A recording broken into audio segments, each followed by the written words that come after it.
Victory Venkatesh గారి కొత్త cinema Saindhav గురించి తెలుసుకుందాం. ఈ మూవీ ట్రైలర్ లో మనం చూసాం ఆల్రెడీ. యాక్షన్ అండ్ థ్రిల్లింగ్ గా ఉంటుందని చెప్పారు. బట్ ఆయన ఫ్యాన్స్ అయితే చాలా ఎక్సైటింగ్ గా ఎదురు చూస్తున్నారు అసలు మూవీ ఎలా ఉంటుందని చెప్పి. ఈ మూవీకి మన శైలేష్ కొలన్ గారు డైరెక్టర్. అసలు అంత థ్రిల్లర్ గా యాక్షన్ గా అసలు ఈ మూవీలో ఏముంటుందని మనం ఈ రోజు తెలుసుకుందాం. పాస్ట్ లో అనమాట ఇది 1950 కర్ణాటకలో మంగళ్ అనే ఒక ఊరు ఉంటుంది. ఆ ఊర్లో అమ్మవారి గుడి ఉంటుంది. ఆ గుడిలో ఒక రోజు అమ్మవారి కళ్ళలో ఉండి నీళ్ళు వస్తాయి అనమాట. నీళ్ళు వస్తే ఇంకా అదే రోజు ఆ ఊరు జమీందారు ఆ ఊరు చివరున్న ఒక ఇంటి దగ్గరకు వెళ్లి అక్కడున్న ఒక రాయికి తన తలను కొట్టుకుని చనిపోతాడు. ఇంకా అదే రోజు ఇంకొక ముగ్గురు అనుమానాస్పదంగా, అంటే కొంచెం డౌట్ఫుల్ గా ఎవరైనా చంపారా, వాళ్ళే చనిపోయారా, అసలు ఎందుకు చనిపోయారని తెలియకుండా ఇంకొక ముగ్గురు చనిపోయి ఉంటారు. ఇక దీంతో ఆ ఊరి జనమంతా ఈ ఊరికి ఏదో అయింది, ఏదో అరిష్టం పట్టుకుంది అని చెప్పి ఊరు మొత్తం ఖాళీ చేసేసి వేరే ఊళ్ళకి వలసెళ్ళిపోతారు. ఆ ఊర్లో ఆ జమీందార్ ఫ్యామిలీ మాత్రమే ఉంటారు, ఇంకెవరు ఉండరు. ఇక అది అక్కడ కట్ చేస్తే ప్రస్తుతం ప్రెసెంట్ ఇప్పుడు వెంకటేష్ గారు ముంబైలో పోలీస్ ఆఫీసర్ గా చేస్తారు. శ్రద్ధ శ్రీనాథ్ వెంకటేష్ గారి వైఫ్. వెంకటేష్ గారు వచ్చేసి పాస్ట్ లో చనిపోయిన జమీందారికి మనవడు అవుతారు. అయితే వెంకటేష్ ఆ ఊరిని వదిలేసి చాలా కాలం అయింది. ఇంకా ముంబైకి వచ్చేసి హ్యాపీగా ముంబైలో తన లైఫ్ లీడ్ చేస్తున్నాడు. అయితే చాలా ఏళ్ల తర్వాత తన ఇంటి నుండి వెంకటేష్ కి ఫోన్ వచ్చింది. కాల్లో వెంకటేష్ వాళ్ళ అమ్మ మాట్లాడుతూ ఇలా కొన్ని సంవత్సరాల క్రితం మన ఊరు అమ్మవారి గుళ్ళో అమ్మవారి కళ్ళ నుంచి నీళ్ళు వచ్చాయి, అప్పుడు ఊరికి అరిష్టం పట్టిందని చెప్పి ఊరందరూ ఖాళీ చేసి వెళ్ళిపోయారు, అలాగే చనిపోయారు మీ తాతగారు. ఇప్పుడు అదే విధంగా మళ్ళీ నీళ్ళు వస్తున్నాయి, మీరు జాగ్రత్తగా ఉండండి అని చెప్పి ఆవిడ ఫోన్ పెట్టేస్తుంది. కానీ వెంకటేష్ గారు అయితే ఇదంతా ఏం నంబరు. కానీ శ్రద్ధ శ్రీనాథ్ మాత్రం భయపడుతూ ఉంటుంది అనమాట, అసలు ఏం జరుగుతుందా అని. అప్పుడు వెంకటేష్ గారు అంటారు, నువ్వు చదువుకున్న దానివి, నువ్వు కూడా ఇలాంటివి నమ్ముతావా, నువ్వు అవేం పట్టించుకోకు, ఆలోచించుకో అని చెప్పి చెప్తారు. ఇక అలా కొన్ని రోజులు గడిచిన తర్వాత ఆ ఊర్లో ఒక్కొక్కరుగా చనిపోవడం స్టార్ట్ చేస్తారు. ఆ చనిపోయిన వాళ్ళల్లో వెంకటేష్ వాళ్ళ ఫ్రెండ్ ఆర్య అండ్ తన వైఫ్ ఆండ్రియా కూడా ఉంటారు. ఇక వాళ్ళిద్దరూ చనిపోయిన విషయం వెంకటేష్ కి తెలుస్తుంది. ఆ విషయం తెలియగానే వెంకటేష్ ఊరికి బయలుదేరుతారు. వెంకటేష్ అండ్ శ్రద్ధ శ్రీనాథ్ ఇద్దరు కలిసి ఊరికి బయలుదేరుతారు. చాలా ఏళ్ల తర్వాత వెంకటేష్ ఊరికి బయలుదేరుతాడు. అయితే వెంకటేష్ అసలు ఆ ఊరు నుండి ఎందుకు వచ్చేసాడు, ముంబైలో ఎందుకు ఉంటున్నాడు అనేది, ముంబై నుండి ఇంటికి వెళ్లే ఆ జర్నీలో శ్రద్ధ శ్రీనాథ్ అని వెంకటేష్ గుర్తు తెచ్చుకుంటారనమాట. అసలు కట్ చేస్తే అది అక్కడికి వీళ్ళు ఊరు వదిలేసి ముంబై ఎందుకు వచ్చారనంటే, వెంకటేష్ వాళ్ళ నాన్న ఆ ఊరోళ్ళు వెళ్ళిపోయిన వాళ్ళందరినీ మళ్ళీ తిరిగి ఊరికి తీసుకురావడానికి చాలా ప్రయత్నాలు చేసి చాలా వరకు చాలా మందిని తీసుకొచ్చాడంట. అయితే అదే టైంలో వెంకటేష్ గారు తన పోలీస్ ట్రైనింగ్ కంప్లీట్ చేసి అపాయింట్మెంట్ లెటర్ కోసం వెయిట్ చేస్తూ ఉన్నారు. ఇక ఆ ఊరు మళ్ళీ తిరిగి వచ్చిన వాళ్ళంతా వాళ్ళకి ఏ చిన్న హెల్త్ ప్రాబ్లం వచ్చినా అది ఏదో అవుతుంది, ఇంతకు ముందు జరిగిన దాని వల్లేనేమో అని చెప్పి చాలా భయపడిపోతున్నారంట. ఇక ఈ విషయం తెలుసుకున్న వెంకటేష్ వాళ్ళ నాన్న వీళ్ళలో భయం ఎట్లయినా పోగొట్టాలి, వీళ్ళకి అసలు నిజం ఏంటో తెలియాలి అని చెప్పి ఆ ఊర్లో ఒక హాస్పిటల్ కట్టిస్తారు. అప్పుడైతే వాళ్ళకి ఏ ప్రాబ్లం వచ్చినా డాక్టర్స్ చూసుకుంటారు కదా అని చెప్పి. కానీ ఆ ఊరు గురించి తెలిసిన ఏ డాక్టరు ముందుకు వచ్చేవాళ్ళు కాదట ఆ హాస్పిటల్లో పనిచేయడానికి. ముందుకు రాకపోతే ఇంకా వెంకటేష్ గారికి ఈ విషయం తెలిసింది. ఇంకా అప్పుడు వెంకటేష్ తన ఫ్రెండ్ అయిన ఆర్యాకి అండ్ అతని వైఫ్ ఆండ్రియాకి కాల్ చేసి సిటీ నుండి ఇద్దరికి అసలు మ్యాటర్ చెప్పి, ఇలా జరుగుతుంది, హాస్పిటల్ ఉంది, మీరు మా ఊర్లో పని చేయాలి,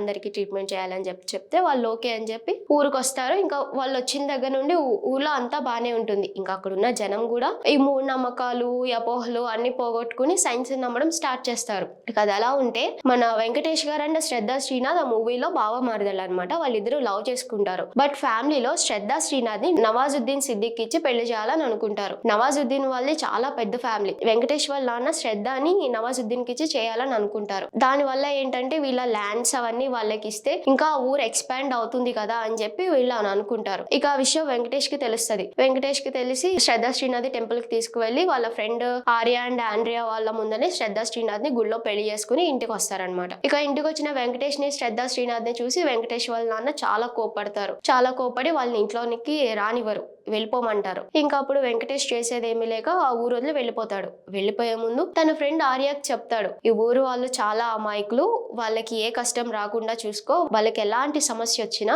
వెంటనే నాకు తెలియజేయి అని చెప్పి వెంకటేష్ ఆర్యకి చెప్తాడు. అప్పుడు ఆర్య అంటాడు, నేను ఉన్నాను కదా, వాళ్ళకి ఎలాంటి సమస్యలు రావు, నేను చూసుకుంటాను, నువ్వేం భయపడకు, నువ్వేం ఆలోచించకు, నువ్వు జాగ్రత్తగా వెళ్ళు అని చెప్పి ఆర్య వెంకటేష్ కి చెప్తాడు. ఇక అలా జరిగిన తర్వాత వెంకటేష్ ఆ ఊరు వదిలేసి ముంబై వచ్చి హ్యాపీగా లీడ్ చేస్తాడు. ఇక అదంతా అయిన తర్వాత ఇప్పటికి చాలా ఇయర్స్ తర్వాత ఇప్పటికి మళ్ళీ వెంకటేష్ తన ఊరికి బయలుదేరుతున్నాడు. ఇంకా వెంకటేష్ ఊరికి వెళ్ళడమే ఫస్ట్ తన ఫ్రెండ్ ఒక పార్థివ దేహాల వద్దకు వెళ్ళి వాళ్ళని చూసి అసలు ఎలా జరిగింది ఏంటి అని ఆలోచిస్తూ ఉంటాడు. అది అయిన తర్వాత వాళ్ళ పాప ఆండ్రియా అండ్ ఆర్య వాళ్ళ పాప సారా అన్నమాట. సారా దగ్గరకు వెళ్ళి తనని వాళ్ళతో పాటు వాళ్ళ ఇంటికి తీసుకువెళ్ళి వాళ్ళతోనే ఉంచుకుంటారు. అట్లా కొన్ని రోజులు గడిచాక ఇంకా వెంకటేష్ ఇన్వెస్టిగేషన్ చేయడం స్టార్ట్ చేస్తాడు. అసలు ఆర్య ఆండ్రియా సడన్ గా ఉన్నట్టుండి ఎందుకు చనిపోయారు, ఓకే వేరే వాళ్ళంటే ఏమో అనుకోవచ్చు, వీళ్ళు డాక్టర్స్ కదా, వీళ్ళు చనిపోయారంటే వీళ్ళకి ఏమై ఉంటుంది అని చెప్పి వెంకటేష్ గారు ఇన్వెస్టిగేషన్ చేయడం స్టార్ట్ చేస్తారు. అప్పుడు ఆ ఇన్వెస్టిగేషన్ లో తను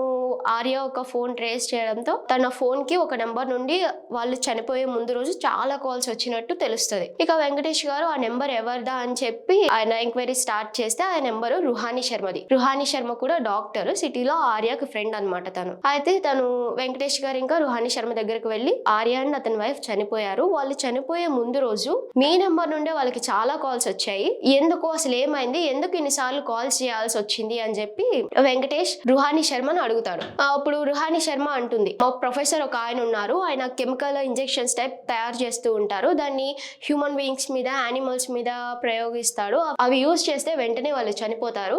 ఆ విషయం నేను చెప్పడానికి ఆర్య కాల్ చేశాను, అండ్ అలాగే ఆ ప్రొఫెసర్ దగ్గర నుంచి ఆ కెమికల్ ని ఒక అతను కొనుక్కున్నాడు, అతను మీ ఊరిపై దాన్ని ప్రయోగించి ఆ ఊర్లో ప్రజలందరి చనిపోయేలా చేయాలనుకుంటున్నాడు, ఆ విషయాన్ని నేను ఆర్యకి తెలియజేయడానికి అన్నిసార్లు కాల్ చేయాల్సి వచ్చింది అని చెప్పి రుహానీ శర్మ చెప్పింది. ఇంకప్పుడు వెంటనే వెంకటేష్ రుహానీ శర్మ దగ్గర నుంచి ఆర్య వాళ్ళ ఇంటికి వచ్చేస్తాడు.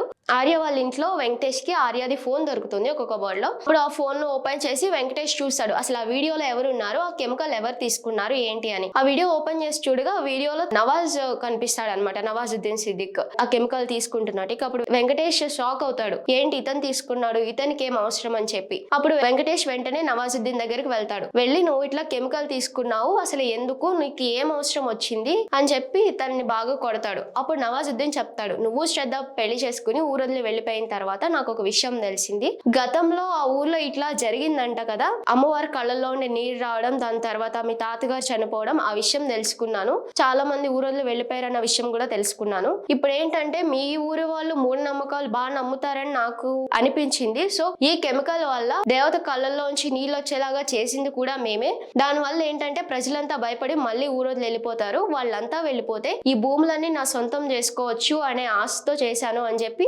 నవాజుద్దీన్ చెప్తాడు. ఇంకా అప్పుడు వెంకటేష్ కి బాగా కోపం వచ్చి నవాజుద్దీన్ ని బాగా కొడతాడు, ఊరు మధ్యలోకి తీసుకొచ్చి అందరి ముందు నిజం చెప్పిస్తాడు నవాజుద్దీన్ తో. చెప్పించిన తర్వాత ఇంకా ఊరు వాళ్ళందరూ అప్పుడు నిజాన్ని తెలుసుకున్న తర్వాత అందరూ ఇంకా మనశాంతిగా ఉంటారనమాట. అదైన తర్వాత ఇంకా వెంకటేష్ ఇంకా వాళ్ళ ఫ్యామిలీతో కలిసి వాళ్ళ ఊర్లోనే ఉంటాడు. ఆండ్రియా అండ్ ఆర్య వాళ్ళ పాప సారాను కూడా వెంకటేష్ అండ్ శ్రద్ధ శ్రీనాథ్ వాళ్ళే పెంచుకుంటారు. ఇంకా అక్కడితో ఆ ఊర్లో ఎలాంటి ప్రాబ్లమ్స్ ఉండవు, అందరూ హ్యాపీగా ఉంటారు. ఇంకా ఇదండి స్టోరీ.